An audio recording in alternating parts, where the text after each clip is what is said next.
မှုရင်းနဲ့မရှိတဲ့မွေးရက်မီအရင်ကဆိုရင်ကျွန်တော်တို့အညာဟာတမယနံလေးတွေမှုပြန်ခဲ့တယ်လေသိင်းရနံလေးတွေမှုပြန်ခဲ့တယ်ရိုးသားမှုဂုဏ်သတင်းတွေ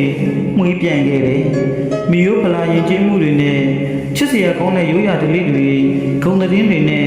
မှုပြန်ခဲ့တယ်အဲ့ဒါလိုဂုဏ်သတင်းတွေအားလုံးကိုအမှန်တရားအတွက်ဆိုရင်အရာအားလုံးပြည့်စုံရဲဆိုတဲ့ဂုဏ်တစ်ခုအတွက်နဲ့ကျွန်တော်တို့အညာသူအညာသားတွေကအရာအားလုံးကိုစည်ရည်ခဲ့ကြတယ်